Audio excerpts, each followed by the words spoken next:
it so happened, and it just so happened, like it just so happens. It just so happens, but like it just so happens that the identity. I'm fine. It just so happens that that was the identity of our main character, Viv. And I really loved how that was. I'm fine.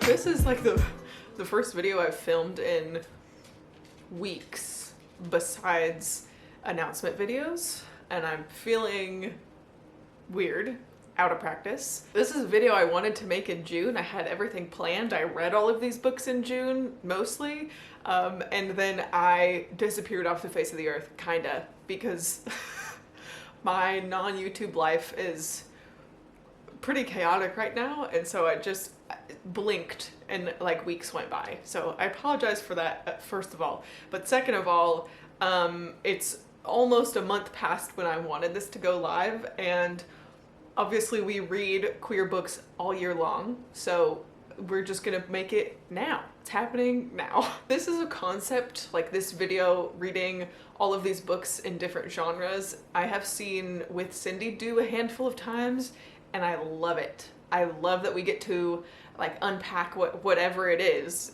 over the context of different genres, and I'm obsessed. So I took a little stab at it. So I'm gonna walk you through 8 LGBTQ plus reads that I read in the month of June, and a couple of them spilled over to July, I mean. And I have some that I'm still currently in the middle of also, not because of pride, but just because like, that's just what I read. First on the list, we have this absolute masterpiece, The Charm Offensive by Alison Cochrun.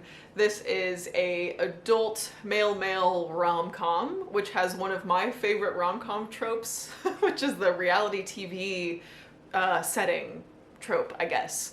And one character is like the lead of basically The Bachelor, and the other character is a producer, like behind the scenes on that show. And they, you know, become entangled and such. I wish that I could just dive right back into this book. Both of the main characters, Dev and Charlie, just feel so rich and have so many layers to them, and I felt like I really got to know both of them, but it was constantly changing and shifting, and just the emotions and the relationships and the reactions and actions that happened, it just felt so real and so well done. And not only was this fantastic queer rep, it also is ace rep, and it also has great mental health conversations and mental health rep, and some disability rep a little bit also. And I thought all of it was well done. It didn't feel like it was trying to pack everything in. It didn't feel like it was trying to tick the boxes, you know? It just felt like a good, refreshing, very diverse read, and I loved it, and I want more. This author has a sapphic rom-com coming out that's like a holiday romance, I believe, and you better believe that I have that pre-ordered. Let's do Legends and Lattes by Travis Baldree. God, this is such a fun book, and everyone that I talk to about this book, I just can't help saying that I want like 5,000 sequels, because I just need to be like wrap myself in a blanket of these fantastic characters in this lush little precious world that has been created here. The whole point of Legends and Lattes is that it takes place in this high fantasy world where there are fantasy races, and there's these like touring parties, like basically D&D adventuring parties that go through this town, and there's magic, and there's people that go out and fight and dungeon crawl and all those things. But meanwhile, our main protagonist, Viv, is she wants to leave that life behind her, and she spent like 20 years maybe campaigning as an orc with her adventuring party, and she decides, I'm ready to settle down. I want to open a coffee shop. Something that I loved about this book was it wasn't about the queerness of the characters, like at all. It just so happened that they had these identities, and the effect of that was it became this very cozy, very soft, but still very exciting, still very page-turny kind of a book. And we have this like diversity of characters, diversity of identities at the same time. It just felt like a little warm cup of tea, a little warm cup of coffee, but just like in a book, and I loved it, and everyone should read it. It's so much fun. Okay, next I have a YA, which is In Deeper Waters by F.T. Lukens, and they also have another book coming out later this year. I don't know if it's still male or if it's sapphic. I'm gonna have to look into that. But this one was so fun because it's like part retelling, part fairy tale, part romance, part adventure. It's so much, and I just had an absolute freaking blast reading this book, okay? First of all, every time I talk about this book, I can't not mention the stunning, gorgeous cover, but also this is a book about a young prince who, like, it's tradition in his kingdom that when the royal children reach a certain age, they go on this like coming of age tour. And so he starts his coming of age tour on his like big brother's ship, and it very quickly goes awry. And along the drama, he meets this other young boy, and they form a very tentative like allyship. And of course, this other boy has all kinds of baggage and troubles of his own. I don't know, I don't really want to over explain it because it is just such a charming, easy, quick, like fantasy adventure story that has like some depth to it, like it packs a punch. But it's very fun just to let it naturally unfold. I don't want to give you too many expectations. This is another one kind of similar to Legends and Lattes, where we know the identities of our main character. He's pansexual, and it's just like, that's just like a known fact within his family, and even within like the kingdom. His mother, the queen, is like, it's just like a fact, and he's never made to feel any kind of shitty way about it. It's just he's accepted and loved and heard for the identity that he has. Meanwhile, there's this other secret that he and his family are collectively keeping that involves him, but it has nothing to do with his queerness. And it's just, it's both a metaphor and it's not. It was a very fun time. There's mermaids, there's pirates, there's young love, there is like a lot of dramatic high fantasy magic right at the end. It's a good time.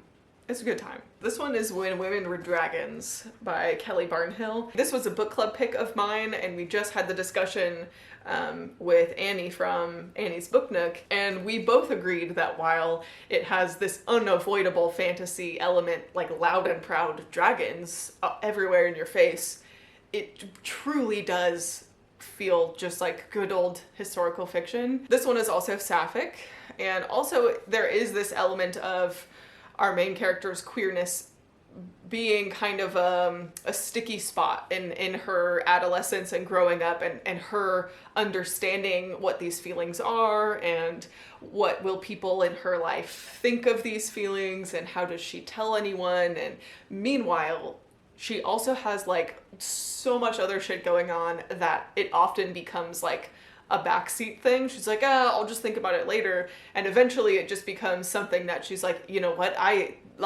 have other things to worry about. This cannot be like what I'm stressing about. This book, I think, is about righteous fury and like feminine rage, and also acceptance and like women's power, stepping into their own lives, taking power back for themselves. If you haven't heard about this book at all, the dedication is to Christine Blasey Ford. It says, "For Christine Blasey Ford, whose testimony triggered this narrative." And that gives you an idea of how these women will spontaneously burst into a dragon form when they reach like a certain part. Just that they've like had enough. Fuck this, I'm out, I'm turning into a dragon, and I'm quite literally burning my enemy's house to the ground because of the way they've mistreated me, because of the things they've done to me or the people that I love, because I'm tired of living in the shadows, I'm tired of being silent. That is what happens when women quote unquote dragon, like dragon as a verb. There is this historical event that happens that's called like the mass dragoning, where like over 700,000 women on the same day around the same time in 1955, the 1950s sometime, they all turn into dragons. So then it becomes this very unavoidable fact that women do and can often dragon, and what happens as a result of that, and why, and where do they go, and do they ever come back, and what do we do if they come back? Meanwhile, our main character's home life and family life and relationship with her parents and with her younger sister is so complex. This was so good. I loved this book. I love this book. I could go on and on about this book. I think it's one I will be keeping around and rolling around in my brain for a long, long time. And I loved it. Next, I have Fun Home, a family tragicomic by Alison Bechdel, who is the creator of the Bechdel test, if you've ever heard of or used the Bechdel test as far as like judging media and the women that are in it by passing the Bechdel test, whether there are two women that have a conversation about something other than a man. That's the Bechdel test, which is like, Alison Bechdel is a comedian, and that was never meant to be like a true like test of a film or anything.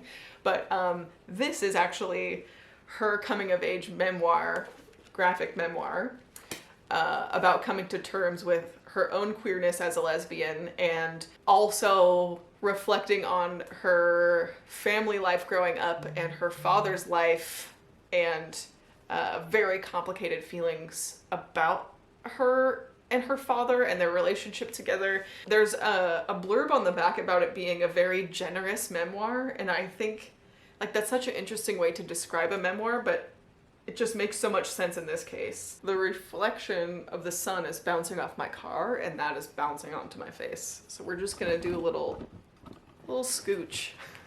Oh shit. Maybe I'll scooch way over here. I am not someone who rates memoirs. I just kind of absorb them and let that person's life and the way they want to tell it. Like, I just don't want to force any like projections or judgment onto that for some reason. It just feels wrong to me. So you just have to take it my vagueness and qualitative description of how much I enjoyed this, how special I think it was. And this is also, I want to say this was published in like the early 2000s. Yeah, 2007. So, I mean, more recent than the book I'm going to talk about next. But still, I mean, one of the earlier works as far as people telling their stories about growing up queer and about being proudly out and proud, and what that was like growing up, what it was like to have like other parents or other people having their own expectations on you and all of that. I thought this was really special. The next one that I have is one that I have a lot of mixed feelings about. This is Notes of a Crocodile. This was published in the early 90s, and it's kind of a cult classic. So as far as like genre for this video, it's contemporary, coming of age, and also bordering on classic, because especially as far as queer lit, it is like a modern classic. This has been around for 30 years now, and this was a translated work. This follows a handful of like kind of college students who are all misfits in their own way, and our main character is coming to terms with her identity as a lesbian and what that means for her and how she explores it, the other people that she meets along her journey. And I didn't like her, and I didn't really love how this was written and how it went about the things it tried to unpack. There's this ongoing metaphor of crocodiles as kind of a symbol and exploration for otherness, and I took it as kind of putting on your crocodile skin as a mask to pass as straight, or to kind of hide your queerness. And while interesting, I don't know that I loved it 30 years after it was written. I don't know how it's aged, but I am glad that it exists, and I'm glad that I read it. I don't remember if I gave this 2 or 3 stars, but it is definitely flawed, complicated characters, and how they go about their actions and how their actions affect the people around them. I don't know, there were a lot of things that I did really like about it. I liked the crocodile metaphor. There are just different little chapters interspersed with the normal chapters about these crocodiles. I don't know. It didn't quite hit the way that I wanted it to hit, but I am happy that I read it nonetheless, if that makes sense. Okay, the last 2 are also like a graphic kind of nonfictions. The first one is proper graphic nonfiction. This is Gender, a graphic guide. And this was just such a good read, and one of those books that I think everyone should take the time to seek out and read. It doesn't take very long.